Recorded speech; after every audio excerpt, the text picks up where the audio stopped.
Hi, I'm dressage trainer and coach Sarah Sjoholm-Patience, and I'm here with my personal trainer Paul Snowsell to run you through a rider warm-up.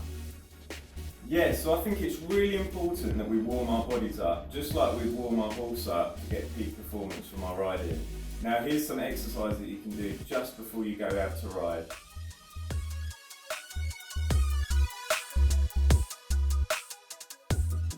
Right, Paul, what have you got for us first? Okay, so what we're going to do, if we come up against the wall here, so you could do this anywhere where it's comfortable in the stables, and we go down into a semi-squat position. So our legs are shoulder width apart there.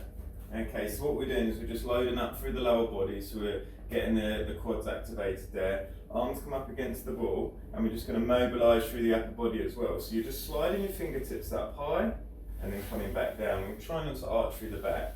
So we're stabilising through the lower body, and then we're just mobilising through the upper body as well. And just concentrate on nice controlled breathing up and down.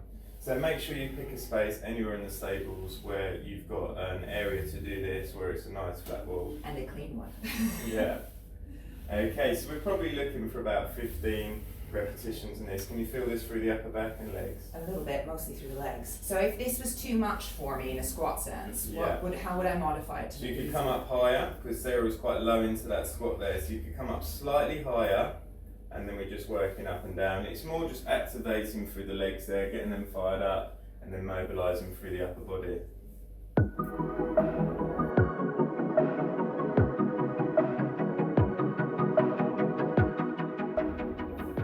Really feeling my legs from that one, Paul. What have you got for us next? So we're just going to mobilise through the hamstrings now on the back of the leg, and we're just going to take that little stretch through the upper body. We're going to increase that a little bit more as well from that first exercise. So what we're going to do, I'm going to demonstrate from the side. We just bring one leg out in front, we hip hinge back, we stretch down the hamstring, and then we raise our hands up nice and high. So we hip hinge, bum goes back, slide our hands down the back of the leg, feel that stretch, and we come up. Now some people are going to be tighter than others on their hamstrings. This is why we're doing this, to take the pressure off the back. So Sarah just sliding the hands down the leg nice and low. Great to try and get a little bit further with each one. Raise those hands up nice and high and stretch up at the highest point. Okay, so mobilising through the back of the hamstring and through the upper body. Okay, and this will take pressure off of the back, and it will take pressure off the neck and shoulders as well. Now, how many should I do on each side? So we're looking to, we can feel a little, increase mobility down there, so as we get a little bit longer, so probably about 12 to 15 repetitions. We come up nice and high. Obviously we don't want to take loads of time out of your day, so these are quick warm-up exercises. Okay, perfect.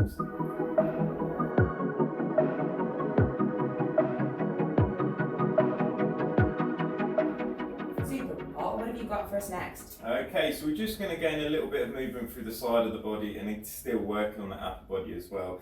So what we're going to do is just take one leg over, so let's sweep our right leg over, and then we just bring our left hand up, and our right hand then just comes down the side of the body, and we just slide down. We're going to do 10 reps on this side, so we stretch up nice and high.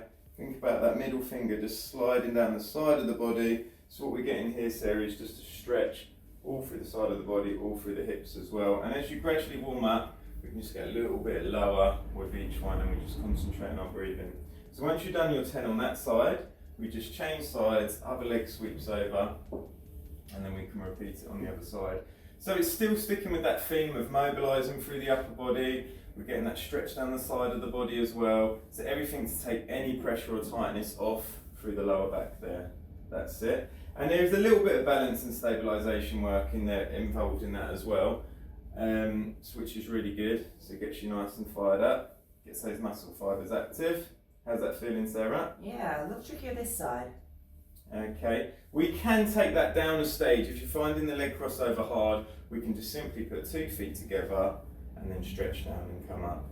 And you're thinking about bringing that finger all the way down the side of the body. And it's interesting that Sarah said one side feels tighter than the other, so it's really important that we keep both sides nice and balanced and even, okay? Especially in our riding, so we're not putting more pressure on one side of the horse than the other.